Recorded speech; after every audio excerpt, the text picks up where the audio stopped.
Hello, beloved. How are you? Thank you so much for joining me and watching my little video. I'm Pawnee, and I'm bringing you Mama's Fireside Chronicles. I really appreciate you watching, and please like, share, and subscribe. Share with your friends, if you will. It's really helpful to me. So, today, I'd like to talk to you about lessons that are learned late. Sometimes we have a lesson and we don't really pick up on it right then, but we learn it later when we start going, what happened there? Right? I want to talk to you first in Matthew 20, 1 through 16 actually, but in Matthew 20, Jesus is talking about the kingdom of heaven is like a landowner. That's pretty interesting. A landowner who went out and he needed workers for his vineyard. So he went out early in the morning to gather in some workers. And he said, I'll give you the day's rate, whatever it is. That happened to be a denarius at that time. He said, I'll give you full pay, whatever the rate is, if you'll go out and work my vineyard. I need to get it done today. They said, fantastic. We've been looking for some work. We really needed this. What a blessing. Well, later in the day, he saw some men standing around. He said, what are you guys doing? And they said, well, we're looking for work. Nobody's hired us because we really need work. And he said, well, I really need to get my vineyard finished today. So if you want to go out, now he had a need, and so did they. It was a beautiful union. He told them if they would go out and do work, finish the work up with the other men, he would give them the denarius. He saw their need, and he had a need. Okay? All is well. As he's going through the morning, about midday, he said, why are you gentlemen standing here when there's work to be done? I have to get my field done. They said, nobody's hired us. And he said, I'm going to hire you. I got to have this done.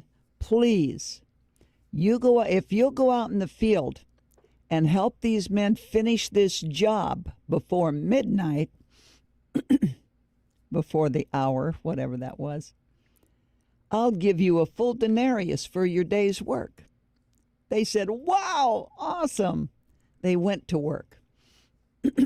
Well, in the evening there, the owner came to the foreman and said, bring the men in so I can pay them. The field is completed, and I'd like to take care of them now.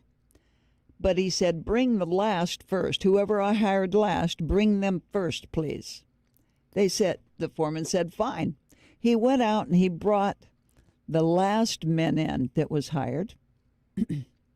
He gave them the denarius. Then they brought the second group of men in that was hired. He gave them a denarius. Then he brought the first men in. They were really excited because they thought, surely they've worked all day. They're going to get more than the denarius that he had already promised. They can see he's a good man. Well, when he went to pay them, he paid them the denarius that he had promised them. That was the going rate. In fact, just to find work was something, but to get the going rate, wow, you're blessed. Well, they got upset. They said, what the heck? We've worked all day. How can you pay them the same amount you paid us? That's not right. That's like wrong. Well, Jesus said, Are you mad at me because of the bargain that you made in the beginning? Or are you mad at me because you're jealous that I was kind to these gentlemen?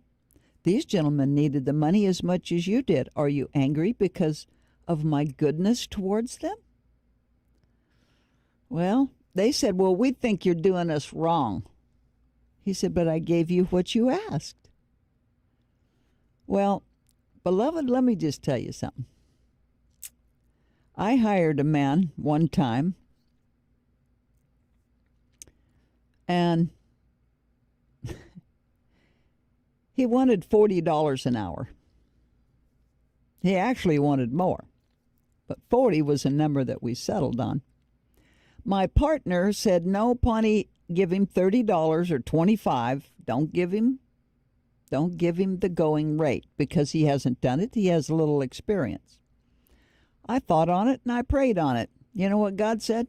I want you to give him $40 an hour. I said, okay. Well, I wanted to be obedient, so I did that. But as we went on, I saw that he had little experience, zero heart for what he was doing, so his interest was slim and none. But more importantly, I started to begrudge the thing I had agreed to. I'm thinking, I worked in a business, I was a master in my field for 16 years, and I only made $30 an hour, and being a master in my field, something I was very, very good at. I had a lot of experience. Yet I only made $30. Lord, you wanted me to pay him $40, and look at this. He can't even do the job. Well, I can tell you right now, the lesson was not for my young friend to be gracious and humble. It was for Pawnee to change her stinking thinking. So the kingdom of heaven, beloved, for the kingdom of heaven, we've got to completely change our thinking. Okay? So rather than, like in Matthew 20, rather than those first men, first of all, they should have been very gracious, that they should have been humbled and happy that they got the job and for the going rate. I mean, he was more than fair. He gave them a job, and he gave them exactly what they asked for. But number two, rather than be happy that the late workers were blessed, rather than me be happy that God wanted me to bless this young man. Can you see where I'm going with this? Rather than me be happy about him, I was jealous and indignant about what I'd agreed to. God wants us to think differently, beloved. Not like that. So my first instinct should be, first of all, be happy for them. Abandon my self-interest here. Abandon myself. Stop thinking about me. God always takes care of me. When am I going to take my eye off of Pawnee and set it upon another? In joy for them. Joy. Be joyous that they are lifted up. I don't know, that's a tough one. Self-sacrifice is difficult. By that I mean self-abandonment. Beloved, stop thinking about me, and be joyful for those that receive. If somebody gets a new house or gets a new car, being jealous of it because you didn't choose to do that or didn't do that, that is worldly thinking. Jesus wants us to think differently. In fact, he wants us to turn the whole thing upside down. He wants us to stop being self-centered and be Jesus-centered. What's Jesus-centered? Well, that's when we've got our eye on the other people, because that's what he's doing. He's got his eye on everyone else. He gave up himself. And he wants us to be like him. Stop worrying about, he's going to take care of us, beloved. Don't you get it? He's going to take care of us.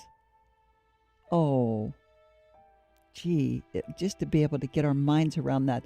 I'm slow because it took me a spell to realize even that I was thinking that way. I repented because I was ashamed of it. He gives me so much, yet I held it against this boy. God asked me to give him the $40 an hour. I don't care what my partner or anybody else wanted. That was specific. I was obedient. But obedience, beloved, now remember this. This is very important. I want you to think this, and this is my word for today. Obedience with the wrong attitude is disobedience. Okay? So even if I did exactly what my Father wanted me to do, and I felt it strongly in my spirit, he told me very clearly. But with that kind of an attitude, well, what about me? My bad. He wanted to teach me something there, beloved. And I finally picked up on it, but I will tell you it took me some time. Okay? Obedience with the wrong attitude, my dear friends, is disobedience. So consider it, okay? Just to remind you today, like, share, subscribe. That's really important to me. But in case you forgot, I'm Mama. And these, beloved, these are my chronicles. Good night.